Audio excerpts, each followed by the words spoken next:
Good morning, everybody. Good morning. What is up? Styles from the back room. Here we go this week.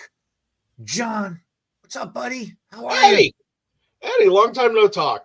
Oh, 20 seconds ago. So, as we start every week, Eddie, how's your week been, bud? It's been a good week, man. It's been a good week. Next week is the best holiday of the year for me. It's the one time of year where I feel normal. I don't stand out. The Day of the Dead? That's right. How did I know? So I'm excited, man. I'm excited.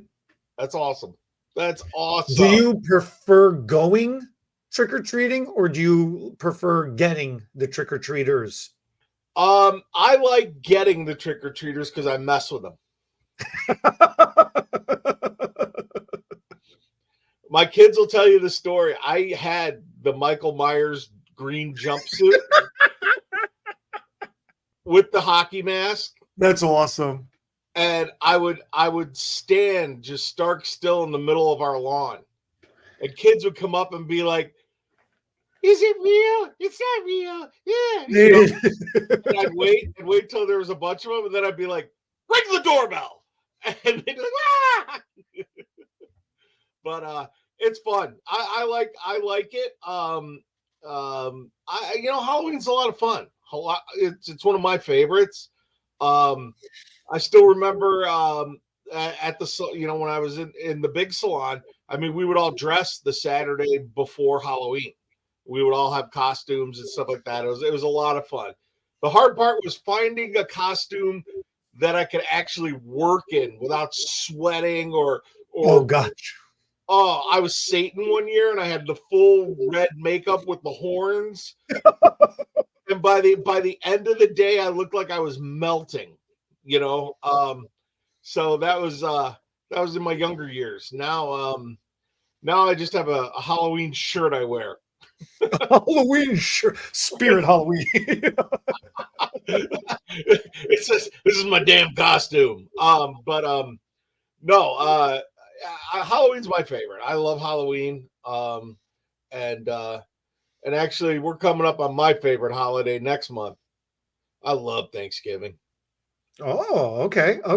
Let's go. We will have an episode right around Thanksgiving, so we'll definitely revisit this. Do 45 minutes of just pure pounding of food and then go sit on the couch and complain. That's the best. Suck down some turkey, have the tryptophan, and take a nice nap. Let's go. That's my favorite. All right. See? It's good. It's good. I wonder what other people's favorite holidays are. Yeah. Does anybody have... Actually, I take it back. Halloween is not my favorite. I would be remiss in saying Halloween is my favorite. I enjoy Halloween because of the Day of the Dead and the whole story lore behind it. 4th of July is my holiday. Yes.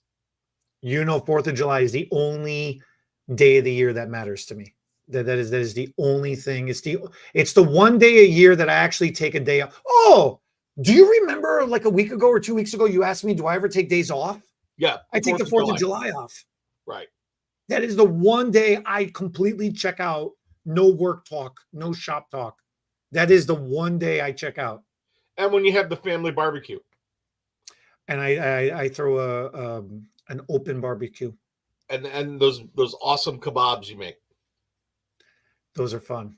Dude, I could eat like I know everybody liked those. Dude, I could eat like 18 of those. I tried something different. I figured, I don't know what the hell. And yeah, I didn't realize people were going to like it that much, which means next year I'm going to have to make like 100 of them or something. I'm going to probably have to bring my grill over too, so we can. They got like the dueling pianos. We're going to be dueling grills. All right. Hey guys, message Eddie for his kebab recipe because it's amazing. It is amazing. Thank you. So are you ready for your quiz this week? What you got? Oh, we're going to talk chemicals. Oh boy, then I don't know if I'm ready. We're going to talk, since we're going to be talking some hair color today, we're going to talk chemicals. Okay. Okay. You ready? Ready?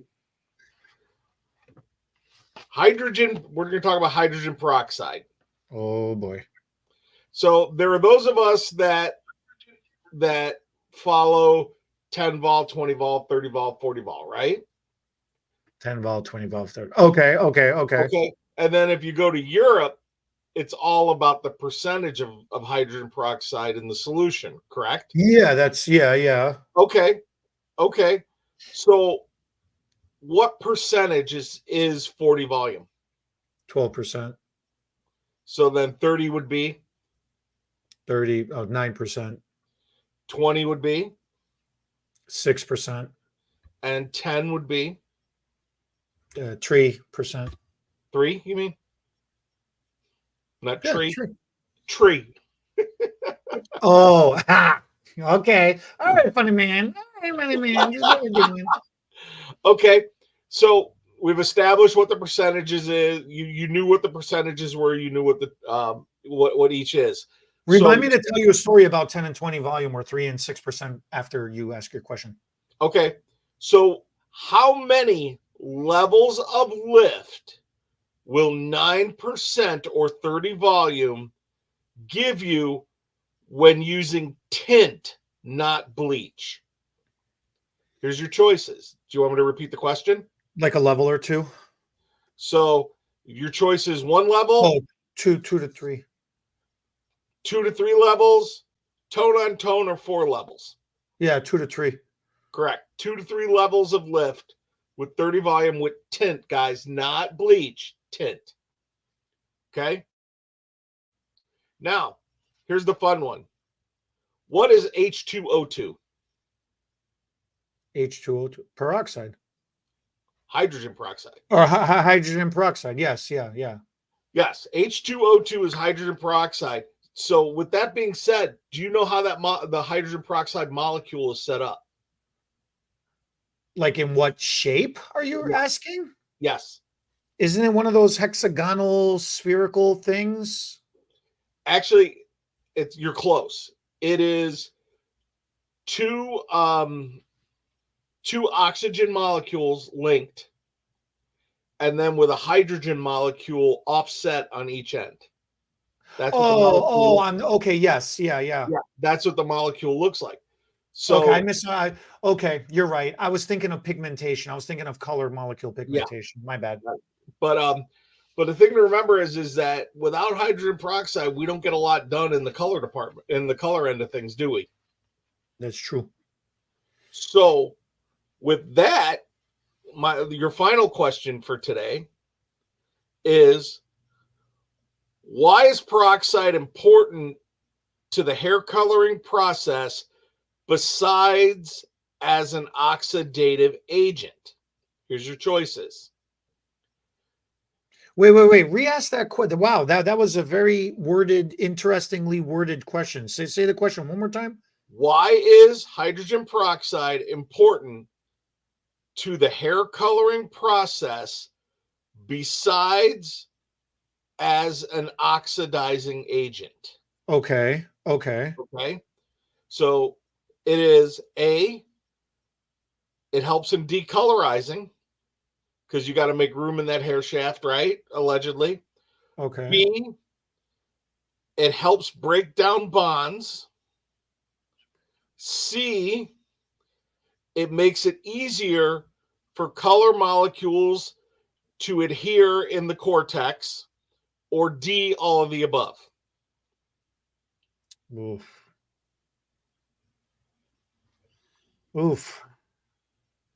Yeah, okay, all of the above. You are correct. You got to remember hydrogen peroxide. Remember, like when we were in high school, girls would spray hydrogen peroxide into their hair and lay in the sun. Well, that's the thing. Yeah, like the sun-in. Those were like the lemon juice and the sun-ins and the peroxides. Yeah. So the hydrogen peroxide will actually break down melanin. That's the thing. What a lot of people, they don't understand, the ammonia in color, it doesn't do anything. Its only job is to swell the cuticle, to allow the hydrogen peroxide to get in there and diffuse the natural color melanin in the hair to make room for the artificial pigment. That is literally the definition of permanent hair color. Right. Right. And it's interesting how that works. Like people just don't get it. So And it's yeah. Yeah, and with that being said, then to the second to it, what it'll do is it'll help break down those bonds that hold that melanin in the hair. Because That's what helps the color anchor in. Yeah, exactly. It's really interesting. Yep. That's why I ask you to repeat the question, because you got to listen to like I've learned these questions. You really come up with some awesome questions, man, because you got to listen to the wording behind it. Why is peroxide important to the hair coloring process, besides as an oxidizing agent? And besides an oxidizing agent, it helps decolor. It's a decolorizing agent. It helps break down the bonds in the cortex. It makes it easier then for your permanent color to bond in the cortex. And that is why we use hydrogen peroxide. You know what you just remind me of? You were talking about when the girls used to spray peroxide into their hair, or the sun-ins and the lemon juices and stuff. Right. Behind the chair, professionally, we used to do pre-softening. Right. Sure. And pre-softening was you would take 20 volume hydrogen peroxide, take 20 volume developer, and you would literally apply it around the hairline.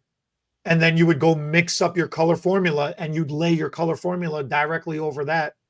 Right. And it would, and if you had resistant, hair gray coverage problems back then, well, actually it would still work by today's standard. We have so much more technology nowadays. It's so much easier to get gray coverage nowadays. It is. But it would still work even by today's standards. I mean, there's pigmentation systems now and things like that help massively with that. Yeah.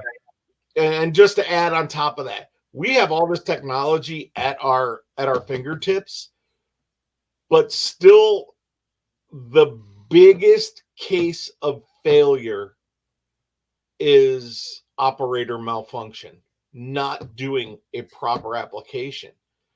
And with that being said, it's also I'm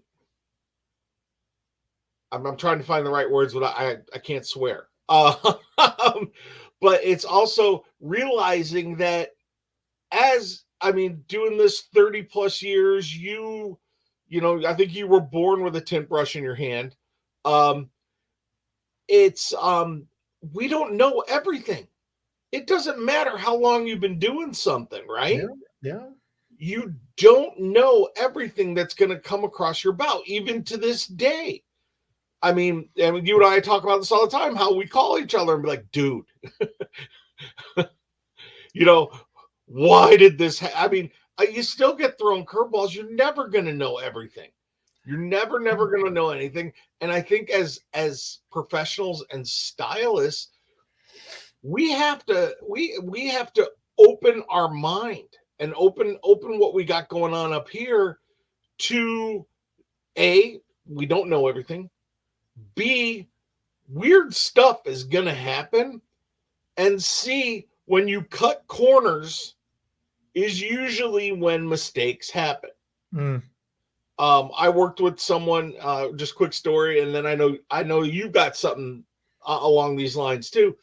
I used to work with someone who would only use, remember the old Rue bleach bottles? Oh, yeah, sure. It looks like one of those, they're about the size of one of those Voss water bottles, right? Were they like 9 ounces? They were like nine. They were 9.5 ounces. And yeah. I used to work with someone who every time they would mix, it was a full bottle. Okay.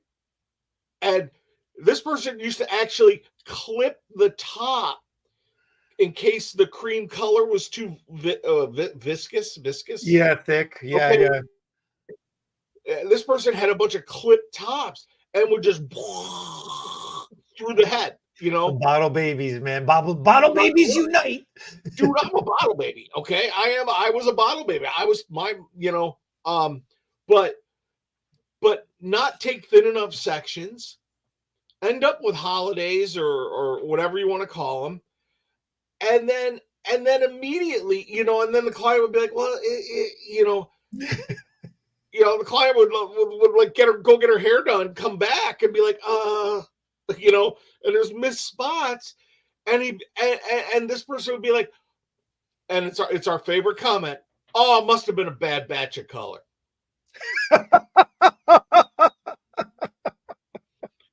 Come on, a bad batch of color.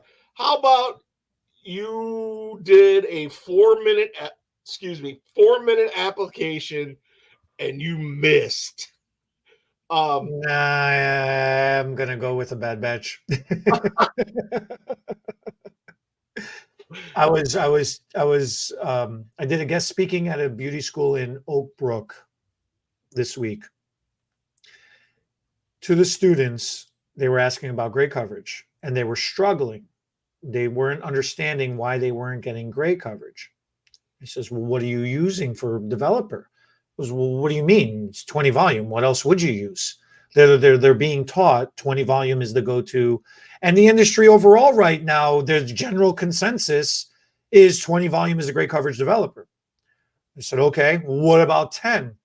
Well, 10 is too low. You can't cover with 10. It's too low. So I says like this, I go, okay, listen. By your response, you're telling me if somebody has thin, fine, soft, fragile, delicate hair, you should use 6% peroxide, not 3% peroxide.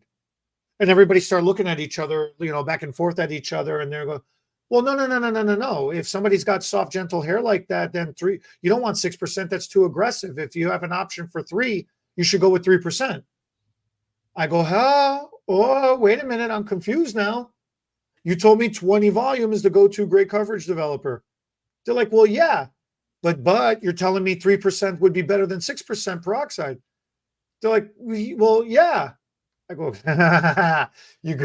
no, none of you are looking at the bottles, huh? 10 volume, 3%, 20 volume, 6%. And then you just, when you see the aha moment, like the light bulbs go off on people's minds, in their eyes, it was awesome. It was awesome to see the students have that realization moment.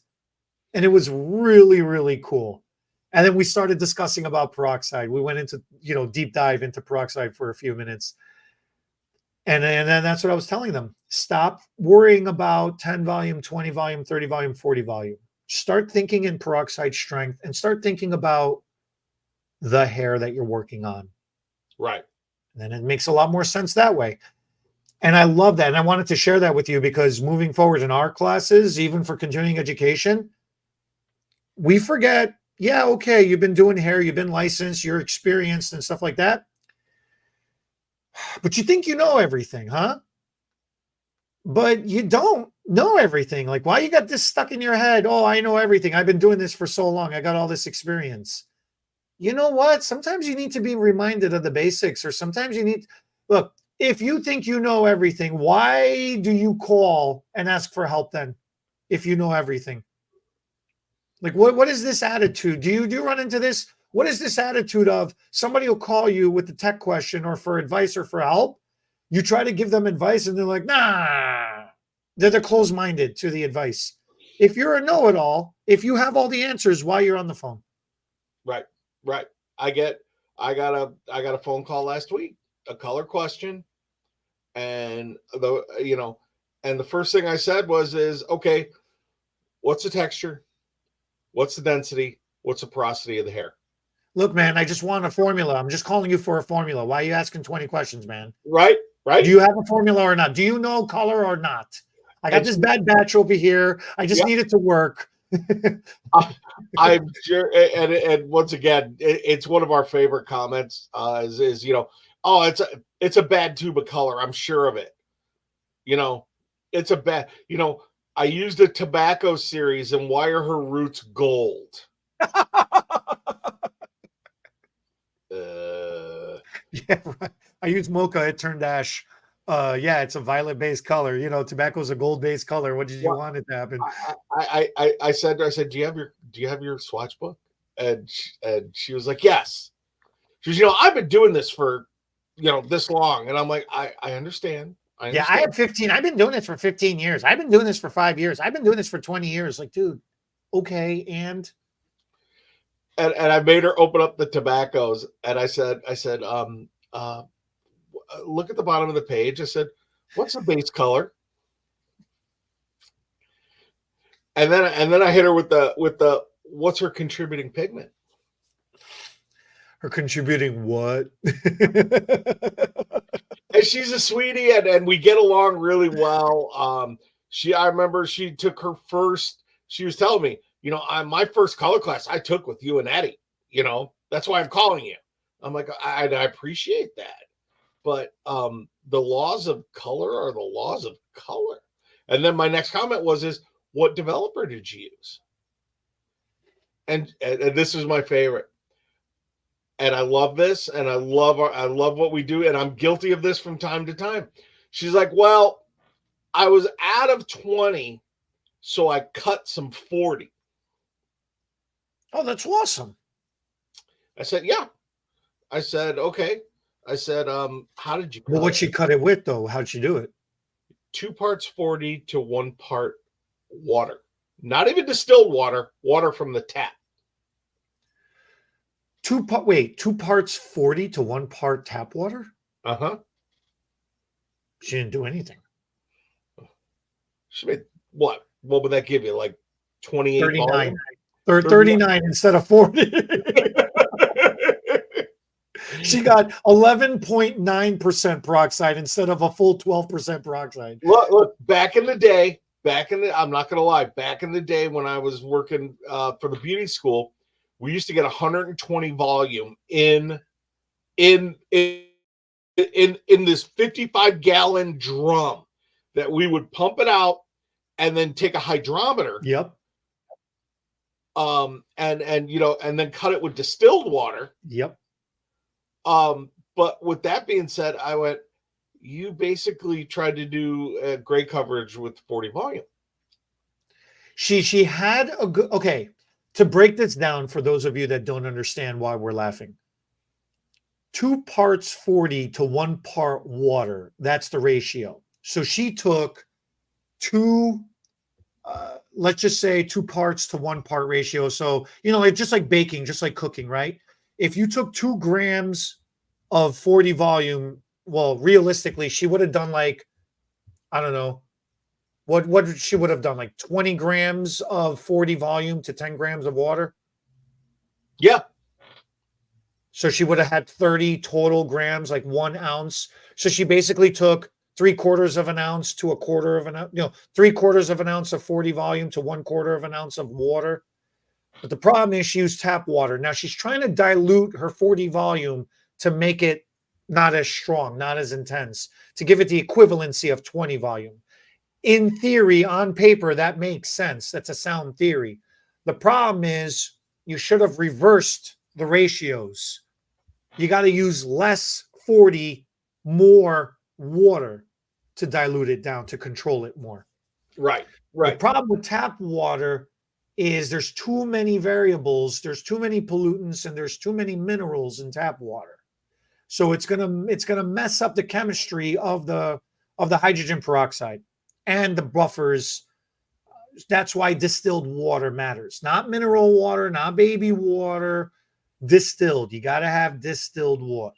Yep, because of the chlorine that's added to our waters and things like that. So so we talked it out, and eventually come full circle after it got a little contentious. Come full circle, and then she's like, "Oh," and I'm like, "Yeah, oh, yeah, wow." and I gave her the number to the office, and I was like, you know what? 20, get a half gallon of 20 volume so you don't run out. And I know that you had also the same almost verbatim that day with someone with hair extensions too about, It's unfortunate. It's yeah. unfortunate. Look, here's the coolest thing about what we do. We are available, and all of you do call us, which is awesome. And as you see, we don't mind speaking with all of you. We're still going to make fun of you afterwards, but that's the whole point. We're just going to have fun. Like, you're not in trouble. We're not here to berate you and be like, oh, why you did like this? Oh, you dumbass, you this, you that. That's not what this is about. We're trying to discover what went wrong so then we can correct it to make it right. The ultimate reason why we do this and why we donate our time for technical support is because ultimately it's not about your ego, and it's not about showing off how smart we are and how much more we know. No, that's not what this is about. If you're on the phone calling us, asking us for advice and help, really, really, there is a lady out there, there's a client sitting in a chair or sitting at home who is unhappy. That's really what we're talking about over here. There was a service, there was an experience that got missed. That's what this is all about. So please understand, to hell with your ego. It's to hell with our ego when we answer the phone, and we get it. Nobody wants to be in trouble because everybody thinks, oh, I got to tell a tattletale on myself. Get that mentality out of your brain, okay? And forget being a know-it-all. We aren't even know-it-alls. It's why we talk a lot of things out with each other. And then there are, scientists and nerds out there that know even more than we do. I have no shame in calling other people when I don't have an answer, trying to discover an answer. Right. I have absolutely, not only do I have zero shame, I actually get excited when I get to talk to somebody who knows more than I do. And it's wild, the amount of information that you can learn. And you realize you're just a teardrop in an ocean of knowledge. Yep. That's all we have are just teardrops. The amount of information out there is so vast. It's amazing. Absolutely amazing. Which means there's always an answer to something. You just got to start paddling through, the waves to try to figure it out. And if we get to be a lighthouse for some people to direct them in the right way to go, that's all our jobs are. Save me with this analogy. I don't know what the hell I got into. I'm going to start doing a sea shanty pretty soon. I feel like just leaving the stage and watching this from afar because this is kind of fun. No, man. No, here's the deal. Bottom line, and once again, and I didn't want to, and you're 100% correct. And it's not about making fun of someone because it is about making fun of people. It's not about yelling at people. No, it's about you and I making fun of each other, but it's more about learning from mistakes that we all make. Because some of my most important lessons have been from major mistakes that I make. Sure. Oh yeah. I'm going to share one of them right now. 2 weeks ago, one of my best clients, she's been with me forever. I used Keratin on her. Okay. We blend her gray. Okay. But what I did is I goofed up and I mixed her formula with the Demi developer, not the Demi Plus developer. So okay. So she works out, she's a workout queen. So 4 or 5 shampoos later, she's got this really pale touch-up line. And she called, but she sent me a picture, and underneath the picture, she just writes WTF ? Of her roots. And I'm looking at it, and finally I expand the picture, and I'm like, I don't know. I'm thinking back. And then I realized, it just came to me. I went, you knucklehead, you mixed it with the wrong developer. You needed, she needs something a little bit stronger to get that deposit. And I was like, oh. So I had to call her. And, we all have egos. I get that. We're all ego driven. But you know what? owning your mistakes. And she was way cool about it, and she's coming back in today. We're just gonna do it again, but we make mistakes and we learn from our mistakes is the bottom line of all of this. And and unless you have Eddie as a friend, then your mistakes get brought up over and over again. But true friends right there, man. There we go.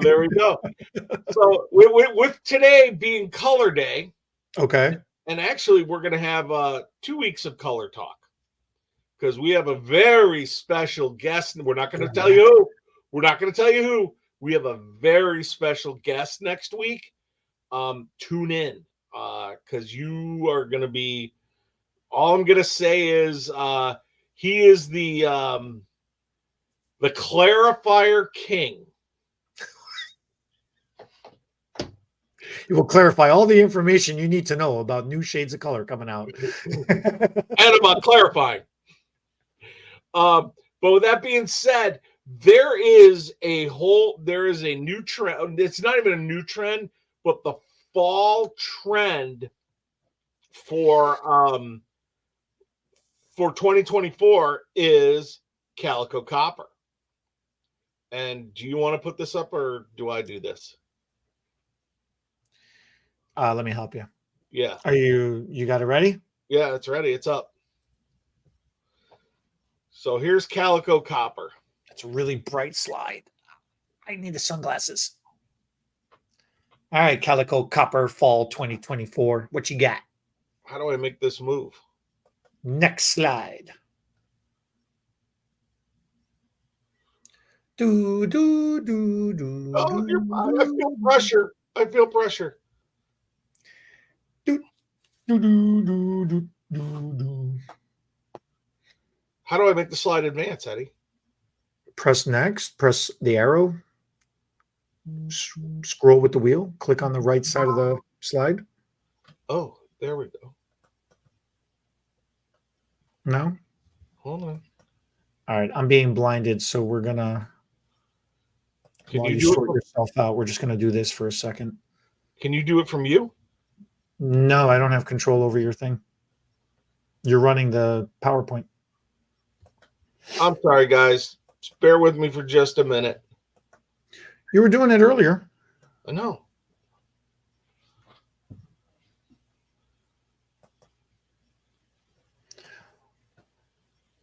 What's it doing? It's all locked up.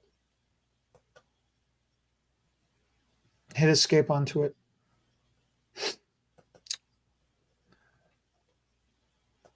I remember one time we were on stage with each other and we were trying to do a PowerPoint and you could not get the slides to go. And we're just standing in a room in front of, what was it, like 300 people, I think it was, like 290 something. It was like just give or take 300 people.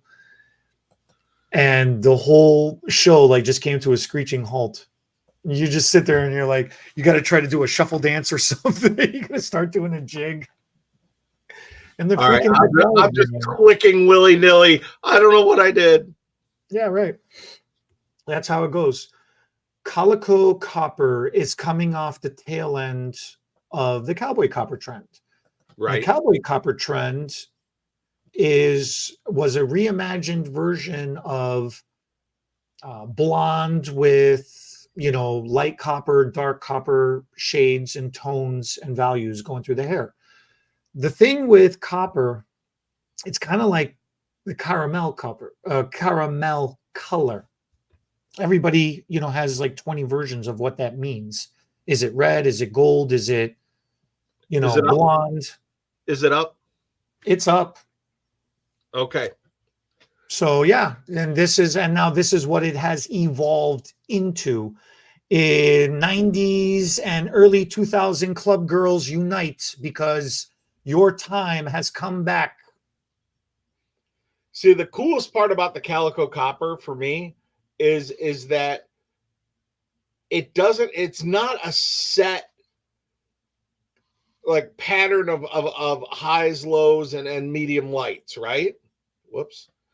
It is your artistic interpretation just with these calico colors. You've got a blonde, you've got a dark, you've got a copper, you've got some medium brown. I think it's gorgeous. I mean, some of these slides that I found I think this is really cool.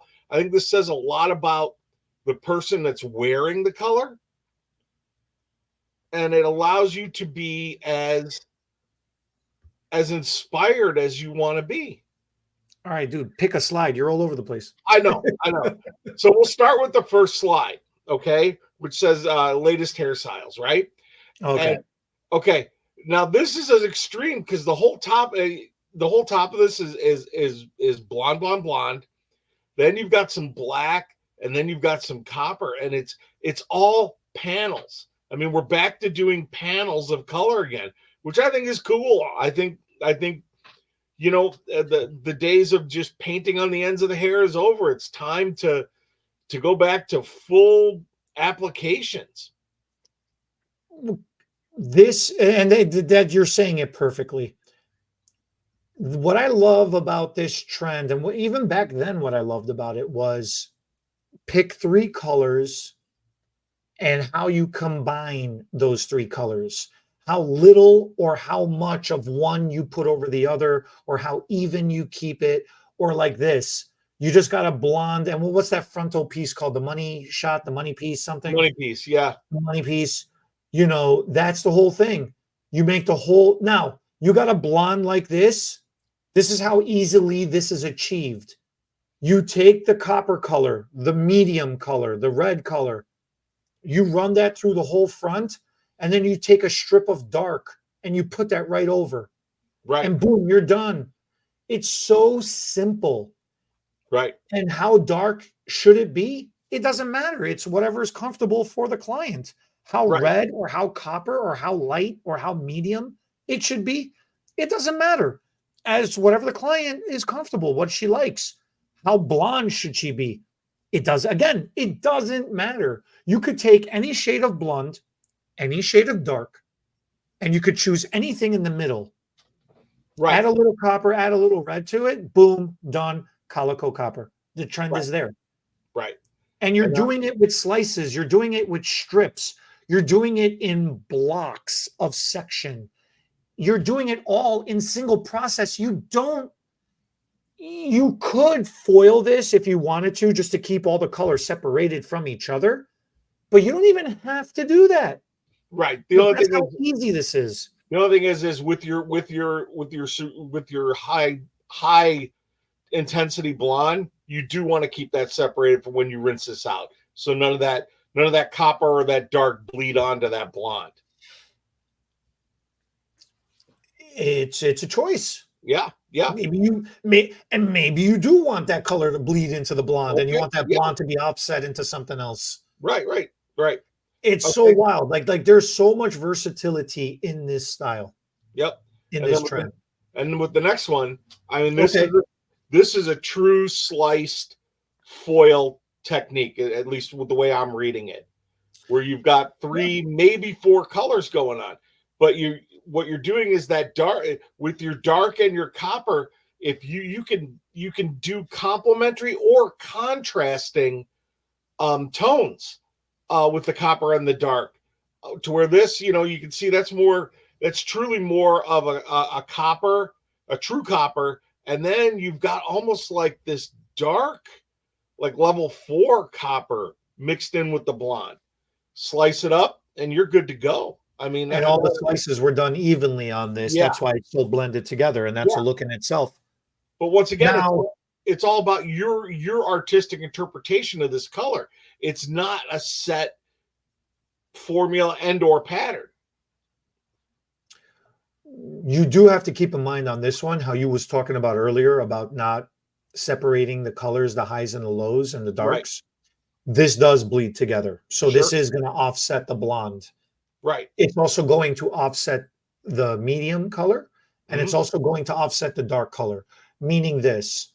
Your blonde is going to get little brassed out because you're shampooing dark and red into it. Your copper, your medium color, is going to you're going to lose some of the vibrancy and the intensity. You're only going to get the richness and the depth remain. because you're mixing blonde and dark into it. And then your dark is actually going to lighten up a little bit because you're mixing blonde and red into it. So it still blends together. It still looks real nice. Yeah, that's a pretty color. And then our next one. Oh, that's high fashion. That's pretty cool. Yeah. So this is an interpretation of the identical thing with very, very, very little blonde. Right. But the blonde's more of an accent. So this is more primarily brown overall with the, as the darker color. And then you've got the coppers and the blondes as the accent pieces. It's like a reverse. Yeah. But it still counts and it's cool as hell. I dig it. I dig that. I dig this color a lot. And then the last one, I mean, what a great way to accent that haircut, right? Not her specifically in this picture, but a couple of my exes were exactly this haircut and hair color. This was this was at the time, man. This was the look. Yeah, it's such a powerful look. It's such a strong look. Yeah, and if you got the head shape and the face to pull this off, man, it's sexy. Dude, but check out, I mean, and bringing back the micro fringe. See the little yes, micro fringe. Yes. And then with the choppiness of the haircut, I mean, the color placement is awesome, and I dig this. I dig this a lot. So does that mean mesh tops are going to come back? For you, you're going to start. Yeah, for me. Oh my God. Yeah, you're gonna start wearing mesh tops. Yes. And the fingerless gloves and the little granny socks. You want me to share something with you? Sure. All right. You were able to find that beauty school picture of me as a blonde? I don't want to know about any other pictures. There is a picture of me on stage with a mohawk in a mesh top with the finger gloves with a lot of chains doing hair at the Midwest show. Main stage Midwest show. I'm not going to tell you what year it was, but there is a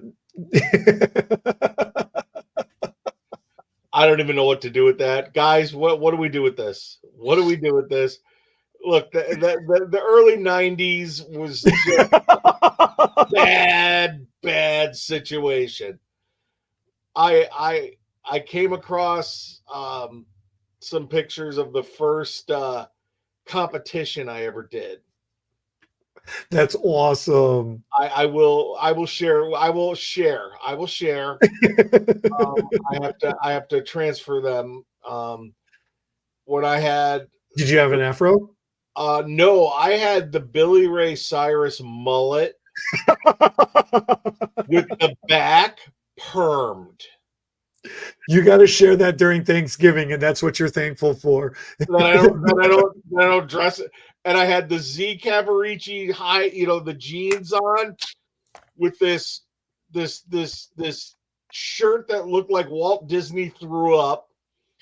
Oh yeah, I'm not sure if I had the dangly earring going or dude. not. I'm telling you, man, that was the fashion. It was bad. It was awesome. Bad. I went to Pivot Point, and you know what? Let me tell you this way, dude. At least we put ourselves together. You could say whatever you want about 80s style, 90s style, early 2000s style. At least we put ourselves together. What do we have now? Crocs with pajama is the ensemble that people walk around with. Yeah, don't fashion police us, okay? We put ourselves together. Man, did we spend time putting those outfits on. Dude, I still remember the first show that I worked. It was Midwest Beauty Show back then, and I bought this purple suit, and it was double breasted, like Prince. No, more like the Joker. That purple. And I still remember, I wore a white shirt, and I had my my chain on the outside of it, and I remember Tell me that, you had a cravat. huh? Tell me you had a cravat. I didn't have a cravat, but I did have I did have an off color pocket square going, and That's I awesome. remember the guy working for walking up to me, and he goes, "That's a choice." That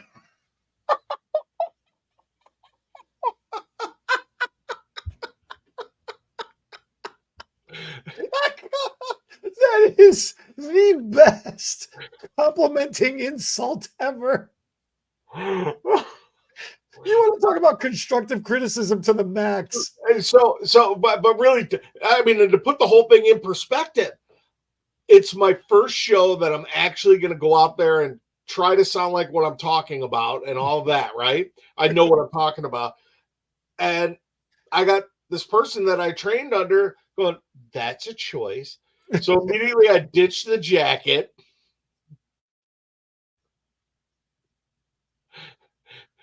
You just got purple You know, slacks and a white shirt on. yeah, I was just better than looking, better than like Jack Nicholson from from Batman. Best Batman. Oh, best Joker, I should say. I don't Yeah. know. No, Yeah, we best made some Batman too. choices. Some He was choices were made. But that was fashion back then. Just think about all these people, all these guys now. I mean, and I always make fun of it, the kids with the broccoli haircuts. You know, Hey, I man, had, at least they're trying. I had a bad mullet. My kids see pictures of me with my mullet and they die. Or when I had a ponytail. I had a ponytail for before all this went. And my kids just they can't they just love they give it to me like this, But yeah. So that's Calico, that's the Calico Copper. That's me and Eddie walking down memory lane. And Eddie has some motivation for us this week. It's Eddie's turn. So give it to us, buddy. You are born to win. But to be a winner, you must plan to win, prepare to win, and expect to win. Wow. Wow. I like it. I like that a lot. I think that it's all about your mindset. It's kind of the running theme that we've had, for a really long time. It's all about your mindset. It is expect to win and do everything that you can to succeed. I think that's huge. Talk to me. Talk it out with me. What is winning? What is losing? Really, what is that competition? Right? We had D as a guest speaker last week, and he was talking about harmony. He was talking about coexistence and acceptance. It was amazing, and it's true. And I've been really thinking about it, and it was really impactful. His words were so impactful last week. It was amazing. You should definitely check out that interview if you haven't seen it. For those of you watching. And I'm really thinking about it. Like, what makes somebody like? He sent me down a rabbit hole. I got to thank him. He really sent me down a rabbit hole. What is the difference of being a winner, or being a loser, or being successful, being crap? Like how? Who decides that? And at the end of the day, after speaking to him and listening to his story, you decide that. I was having a coaching session with a stylist yesterday, and she was really beating herself up. She was inadvertently judging herself, but was thinking somebody else was judging her. And she was coming up with every single excuse in the world to justify that. And I had to interrupt her, and I said, well, listen to me. Did those words were actually said to you that you suck, that you messed up? No, not exactly. No. Those exact words, were they spoken? No.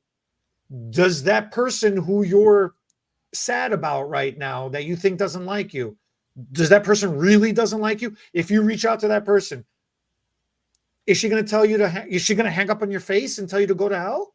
Well, no, she loves me. Oh, then what are you talking about?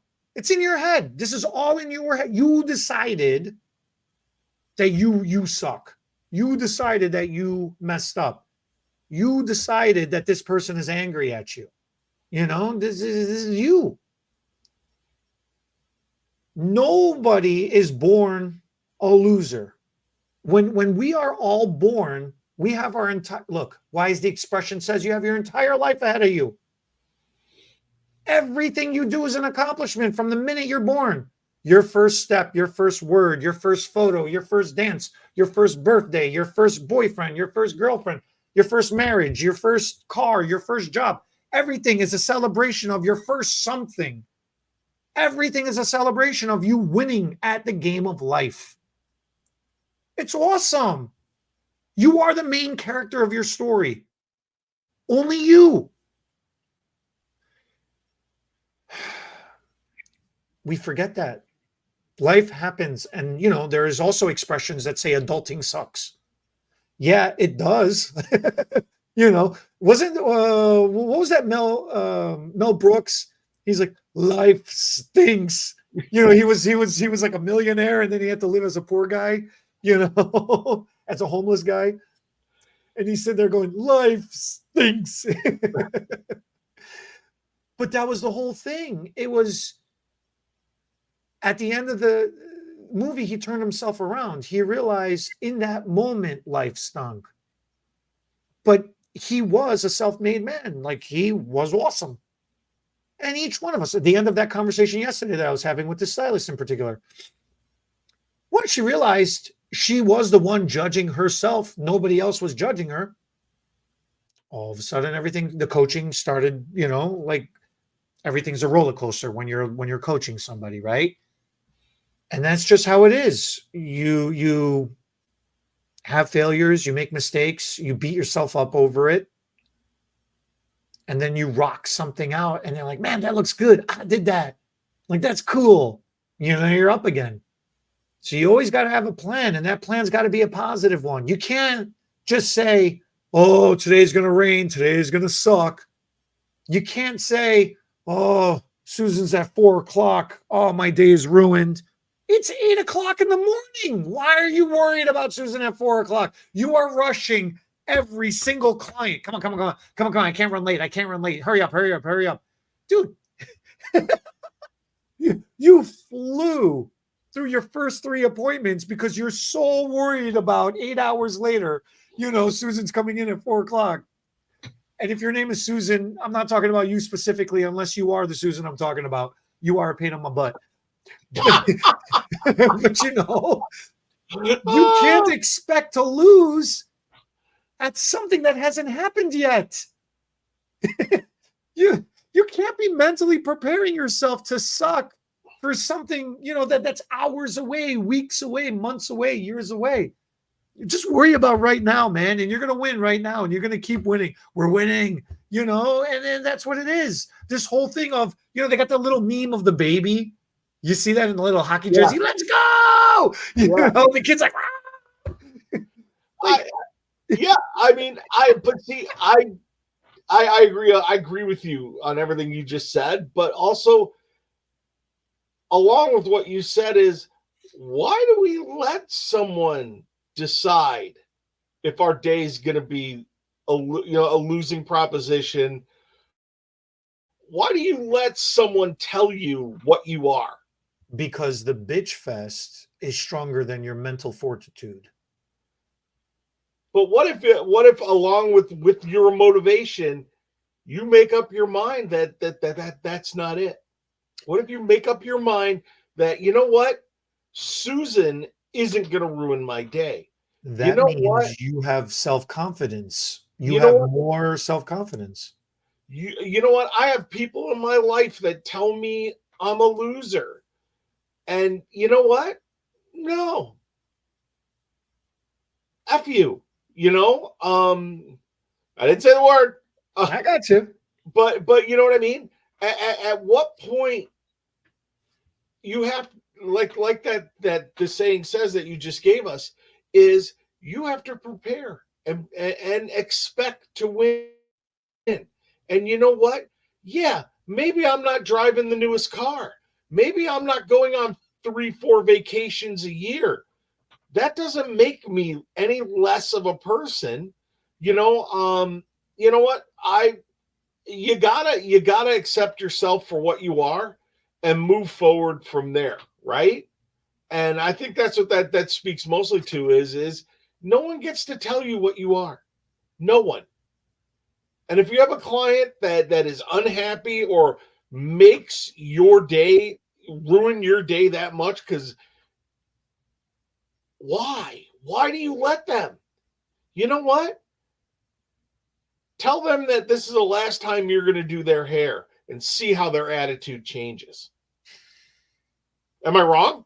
You don't fire me. You can't fire me. What are you talking about? It's not that bad. It's just messed up a little bit. No, but see, there's a way to go about that, and we'll cover this later on down the line. I know what you mean, though. Yeah. There's a way to go about that, because the minute you take it away, you take the power from those people, people in your life, your clients. No one gets to tell you what you are. You tell you what you are. And you follow through on being the success you want to be. Because to all of us, success and winning is different.